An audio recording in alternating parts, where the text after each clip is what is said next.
The sun hovered menacingly above the planet. Its nearly true black exterior, dampened a bit by the rare particles of dust and debris that stuck to it during its journeys across the galaxy, still made it near impossible to make out too many details, even from the relatively short distance that the camera feed was picked up from. "It's a nice ship," the matriarch commented anyway, standing right next to James and looking at the big screen. "Not quite to my personal taste, but certainly a nice piece of engineering. But isn't this a bit thick for a military vessel? How much cargo does it need to hold?" "Oh, you have no idea," James replied, dodging the question without taking his eyes off of the black blot of mass. The only thing that interested him was where its weapons were pointed. However, its dark exterior meant that he simply could not make it out at this angle. A loud beeping then rang out, filling the silence of the room. Tua had received a message on her assistant. "It looks like the shuttle has landed successfully. Your ambassador is on his way here, so we should probably get ready to welcome him," she informed James with a sideways look down at him. Then she paused for a second, letting out an amused chortle. "Shuttles that fly in atmosphere. Such a kooky idea." "It saves a lot of time," James murmured, or tearing his eyes away from the screen, showing the hovering ship with some effort. Tua smiled bemusedly, while already holding open the door for James. With a tired sigh of anxious anticipation, he walked past her and out of the room. Outside, Durlfren, of whom Tua had by now understood that it was best to keep him and James separated for longer amounts of time, was already waiting for them, together with Hyverty and Tassil. No sign of reprieve, however.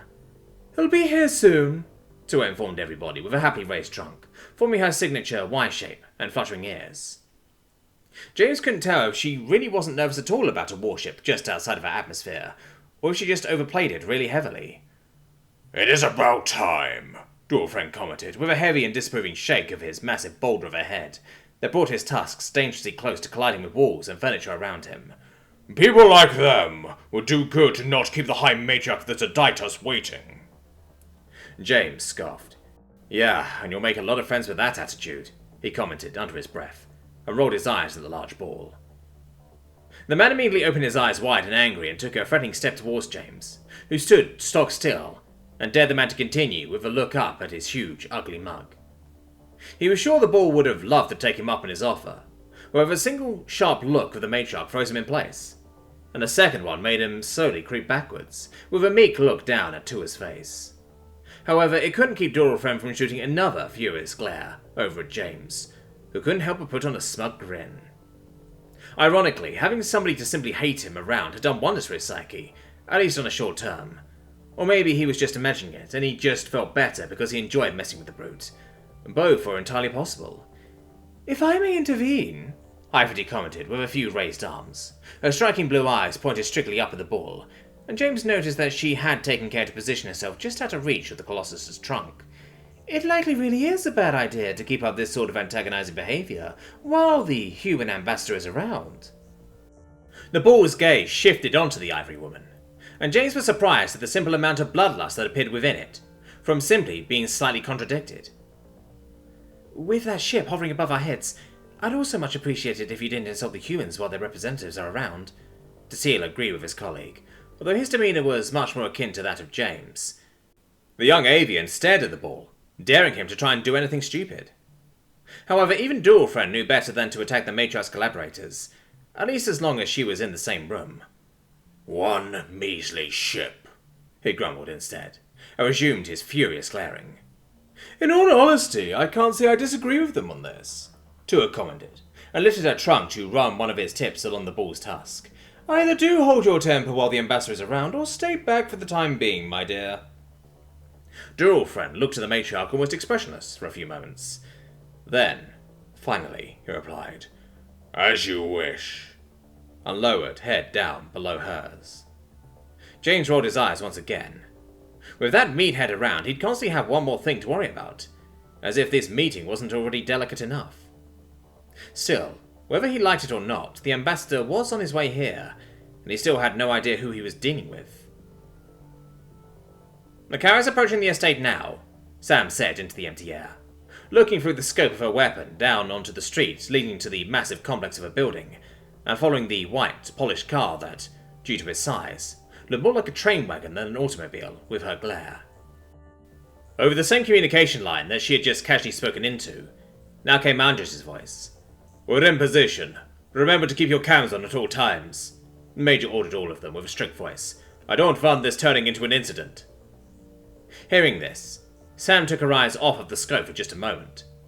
Doing so, she inadvertently looked down, seeing the almost 20-meter drop beneath her, at the bottom of which lay the cut-off remains of the very branch she had decided to take position on. The leaves and twigs at its end had been in her way, so she had removed them after climbing up on the tree that allowed her the best view of, and the clearest shot of the estate from atop this wooded hill. Her eyes didn't linger on the drop below her for long, however, as she quickly looked at the small screen that was attached to the side of her weapon, that was currently set to show a live feed of whatever the body cam of Admir was sending out. She looked just in time to see the lieutenant suddenly give a thumbs up to his own camera, considering that he could hardly answer the order out loud in his position. Sam then also quickly looked down at herself, making sure that her own camera was turned on and functioning properly. If they didn't record for even a short amount of time during a mission like this, the media would have a field day with them. As she absent-mindedly checked the device, her fingers began to play with the ring that she wore around her right middle finger, spinning it around with the tip of her thumb and the joint of her ring finger. Once upon a time, it had been a gift from James, back when they were teammates. Now she didn't know what was going on with him.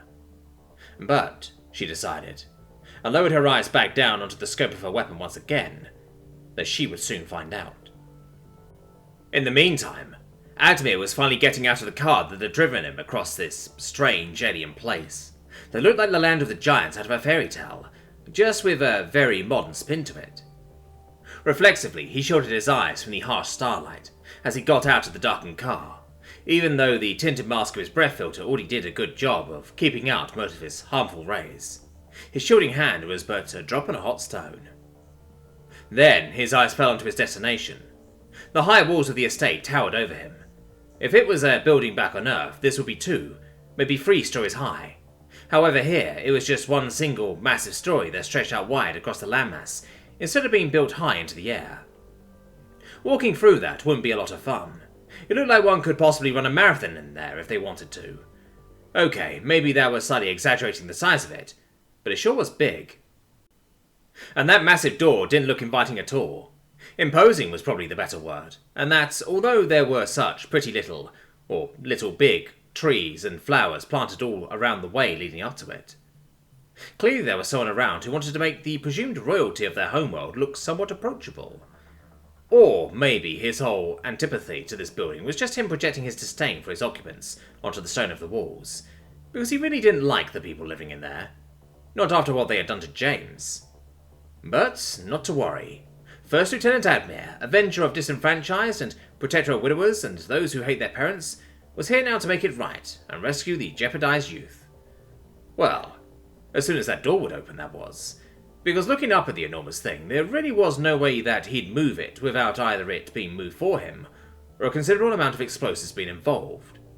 Not that he was particularly against that idea personally, but it wasn't exactly fitting with the ambassador role he was supposed to play for the moment. So it would probably be better to be a good boy and wait to be invited in. Luckily, his chauffeur had finally found it within himself to get out of the vehicle and join him in front of the door, taking over the part of gaining entry for him, as he quickly smoothed out some wrinkles in his suit. Annoying as it was that he had to wear this thing for the time being, he would make do for now. All the things he did for love, be it his own or that of someone else now. James took one last moment to make sure that the makeshift toga he had fashioned himself was sitting correctly over his skin, just before the enormous door was opened.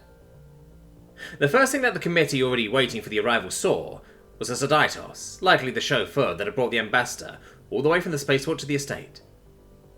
James was the only one whose eyes remained fixed on an area more akin to his own height, if a bit shorter. In a stark contrast to James's minimalistic get-up, the man was dressed in a sharp black and nearly tailor-made suit. His hair that peeked out of the breath filter was a very dark brown that matched the strongly tanned skin that was exposed around his hands, neck and ears. Based on his physique alone, James expected there to be a good-looking young man underneath that mask, and something about him was oddly familiar. After a few seconds of staring at and studying the man, it suddenly hit him, and it hit him hard. That wasn't an ambassador. This could be bad. However, he couldn't let it show. Not yet. Welcome, welcome! The matriarch immediately and happily greeted the new arrival, in a well-practiced manner. She took some quick steps towards the young man and reached down with her trunk, offering it as a sort of handshake to the ambassador. Please, allow me to personally welcome you to my estate. I hope you had a comfortable journey here and weren't burdened by too many complications. The masked man took one of the ends of Tua's trunk in his hand, and Mamda kissed the hand gesture with his head. I certainly can't complain, and I thank you for the heartfelt welcome, he replied, letting go of her trunk and bringing his hands behind his back. It is an honor and a privilege to be one of the first of my kind to set foot in such a monumental place. This may mark the point at which my people start to reach out into the cold worlds and do away with the remote embassies we've been employing for so long. Who knows? So, he was laying it on thick, right from the very beginning. And he had gotten older. His voice was deeper than back then. But still, now that James had heard it, there was no question remaining about the man's identity. It had to be Admir. The emotional part of James's brain told him that he should be glad about that. Ecstatic even. However, the more logical part forced him to be cautious. Certainly a goal worth pursuing, Tua immediately replied, and raised her trunk in delight. She then raised her trunk once more to point at the breath filter the man was wearing. Oh, and please, it is not necessary for you to be wearing a device like that in my house, so please don't feel obligated to do so. However, Admir quickly raised his hands and eagerly waved off her proposal. I'm sorry, but I can't do that, he assured her, with a quick shake of his head. Protocol is protocol, and I can't have my first visit turn into an incident. Based on her reaction, either was Tua swallowing it hook, line, and sinker, or she was also putting on a show for the man. You can never be quite sure with her. Either way, it was about time for him to also be playing his role in this, even if he could feel the nervousness and dread rising up within him further and further. Welcome to Ostrajar, Ambassador, he said, reaching out his hand and pausing meaningfully to give the man an opportunity to introduce himself. Doe, John Doe. A pleasure to make your acquaintance, Mr. Aldwin, the man replied through the speakers of his mask, grabbing James's hand and squeezing it tightly, rubbing the back of James's hand with his thumb, subtly. James couldn't help but make a face at the reveal of the name, and the ambassador chuckled awkwardly to himself, letting go of James's and rubbing the back of his head instead. I know, pretty unfortunate, isn't it? But, well, I'm too attached to it to change it now, he explained, lying for his tea without even pausing or faltering for a second. And it's a good conversation starter, isn't it? James used the opportunity of standing with his back to everybody else to give the man an intent look that hopefully radiated the message of, what the hell are you doing here? He didn't know if it came across like that, because Admir showed no reaction, and instead put his hand on his shoulder. How about, before we get all serious, you show me around a bit? He suggested casually, and started leading James around on the spot. This is quite the impressive place you've been living in for the past time. I'd love to see how you spent your time here. James noticed him hesitating for a moment as he neared his other shoulder, where the empty space took the place that formerly had belonged to his arm. Very well, James replied, subtly removing the man's hand from his shoulder with a soft nudge. But first, some more introductions are in order. Clearly, the diplomatic abilities of his old teammate still left some things to be desired, even after all these years. James led him around, towards the still waiting people that had stood back while he and the matriarch welcomed the ambassador. These have been some of my advisors while I've lived here, he explained, lifting his remaining arm to point at the large, colourful avian and the bone tree-like person behind him. If I may introduce Tasil and Hyphety. He forewent using their titles as well, not wanting to bother with the introduction any longer than strictly necessary. The two responded with quick greetings and brief bows, not wanting to get in the way of the early pleasantries. One he took even less time for was that of the enormous Oditus Bull, standing off to the side and keeping his mouth shut for the moment. Oh, and that's Duralfren, James informed dismissively.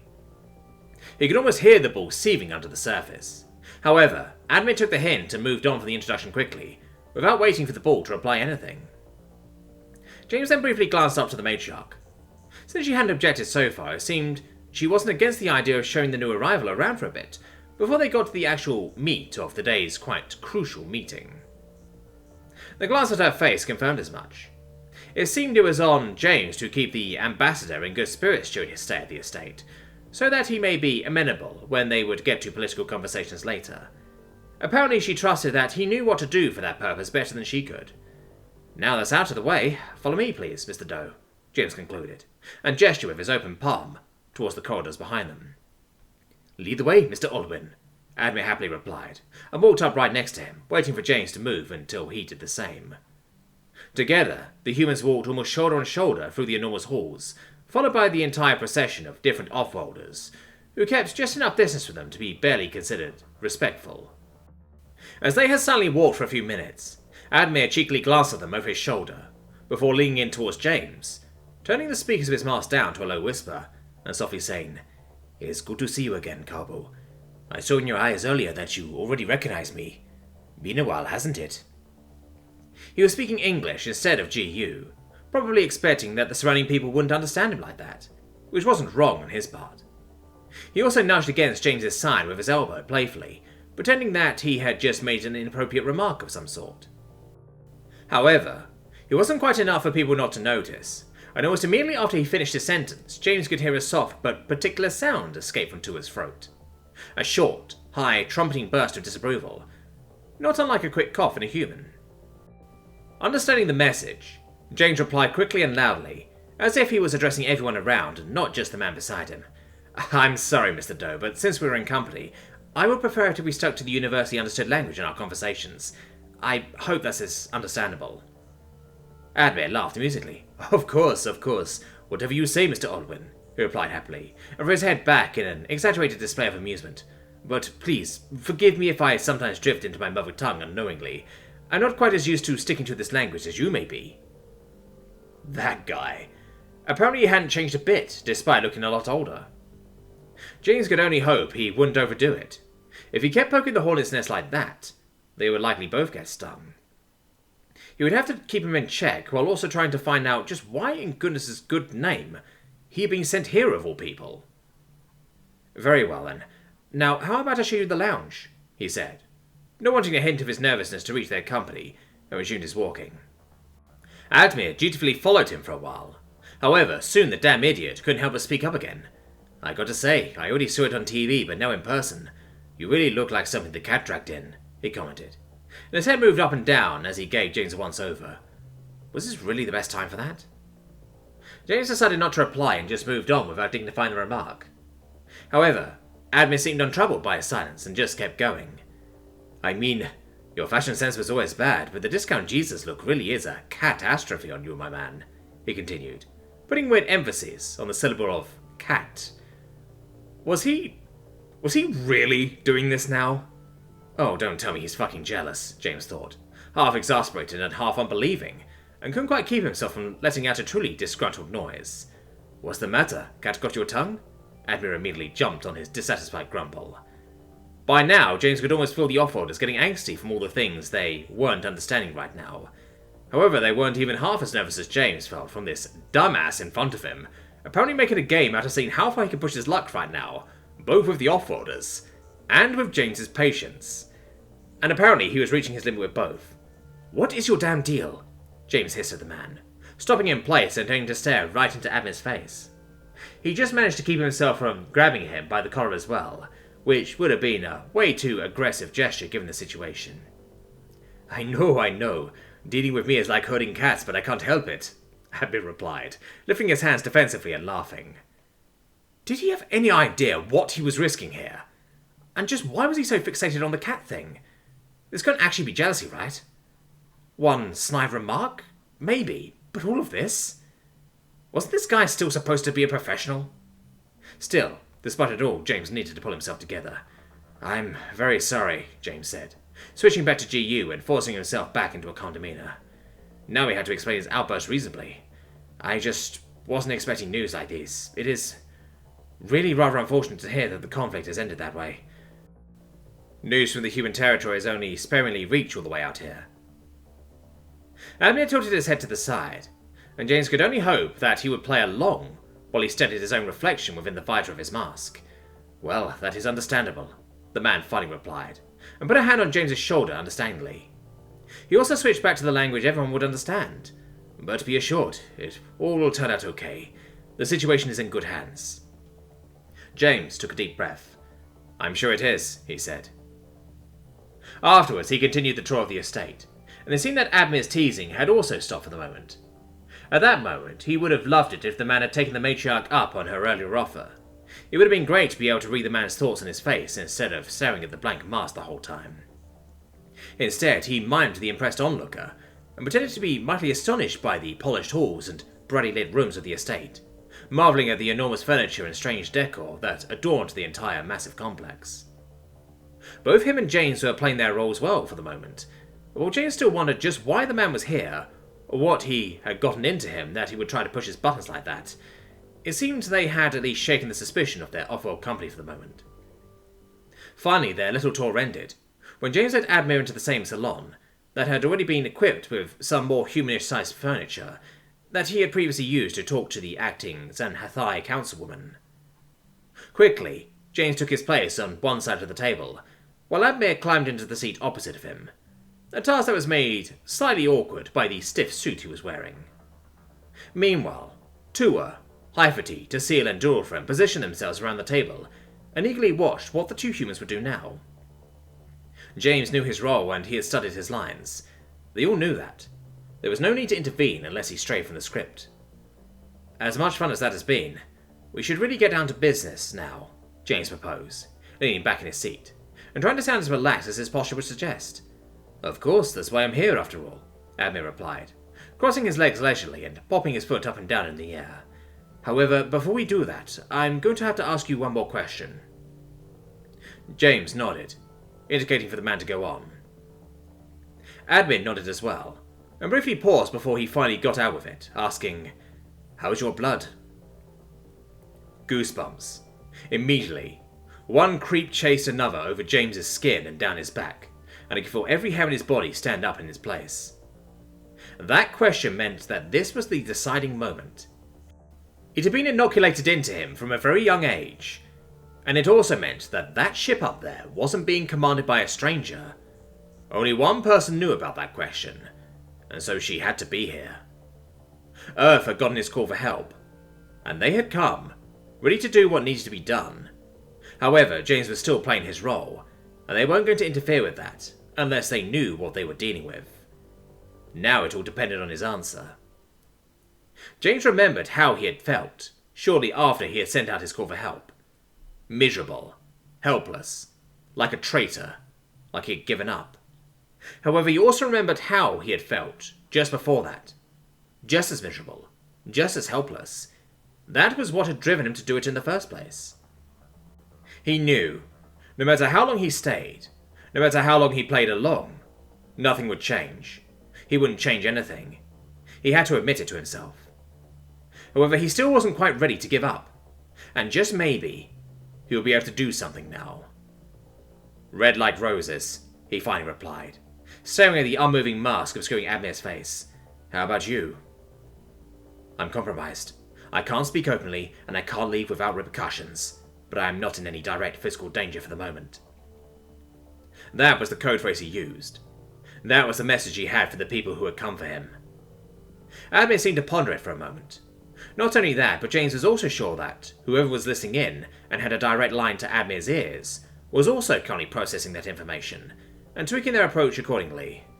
"Well, that's nice to hear," Admir suddenly replied, in a chipper tone, and clasped his hands happily. "Mine is hot as fire right now, so how about we don't waste any more time and get to the point now?"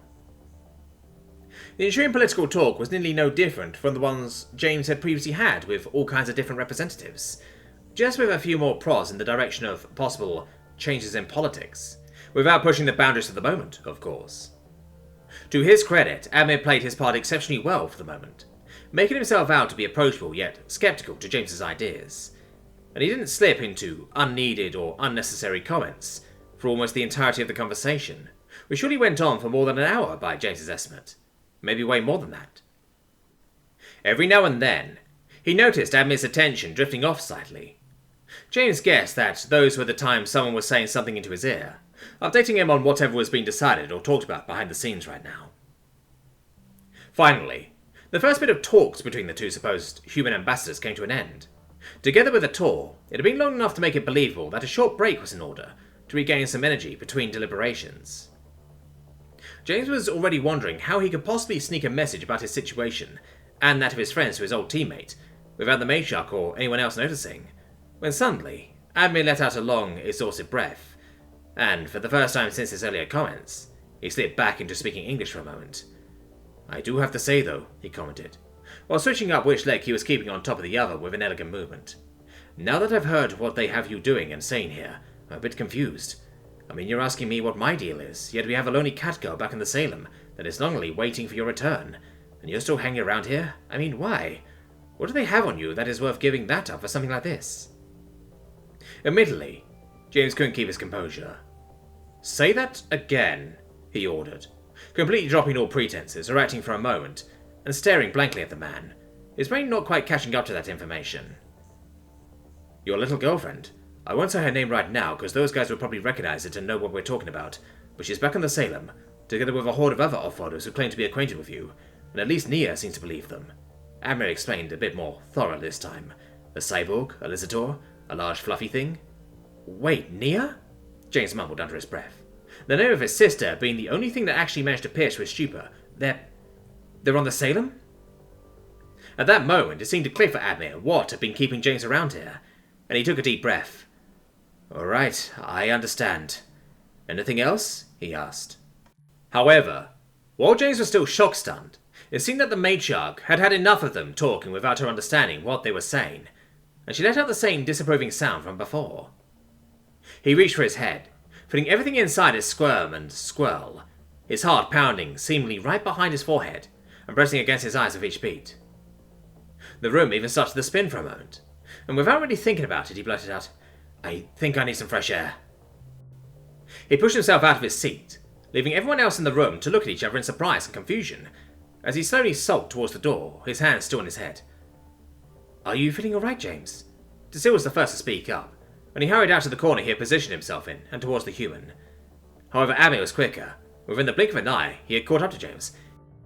"Hey there, easy, easy," he said, putting his hands on James's shoulders and supporting the taller, swaying man. "Come on, big boy. How about you show me the way to that gun that I could see all the way from orbit, huh?" "I think that is a good idea," Viridity concurred with the human, who also hurried after the two men. "Hi, Matriarch, would you mind opening the way for us?" "Of course not," Tua replied, immediately on her feet and on her way towards the enormous door to the room. Apparently, James's sudden strike of weakness was quite convincing, probably because it was mostly real, and none of his wardens wanted to make themselves out to be uncaring about his well-being. And, in a way, they probably really weren't, at least as long as he was playing along. James could hear the conversation around him carry on with the haziness of his mind. "What did you say to him?" Cecile accusingly asked, while hurrying along next to Admir, and focusing the much smaller human, with his pupil narrowed to a needle's point. "I just told him about his sister," Admir lied without skipping a beat. "I was asked to tell him that she's pregnant." Despite his current state, James almost laughed out loud at that, but managed to hold himself back. It certainly would have been a shock if Nia was pregnant, considering that was completely impossible. However, he still doubted the news of it would have led to a reaction quite like this on his part. "I guess those two are pretty close then," Cecile concluded with an earnest, worried glance over at James, that James managed to notice despite the pounding of his head. Soon they had reached the large door that led directly into the garden. With the matriarch with them, it was open for them, long before they had even arrived, and James soon felt the unforgiving light of the star burn down on him from above, as fresh air filled his lungs, and granted him at least some reprieve. Together with Admir's help, he managed to drag himself onto the soft foliage, where he sank to the ground, and threw his head back, taking deep breaths of air. He wondered why the message that everyone was safe had overwhelmed him that much. He was ecstatic, of course. Never in his life had he been this relieved, but still, it was a lot to rectify with himself, now that he had confirmation of what he had suspected for so long, but never dared to hope. "I'll have some water brought for you right away, James," the matriarch quickly tried to reassure him, staying on the walkway instead of walking onto the grass. "Do you need a physician?"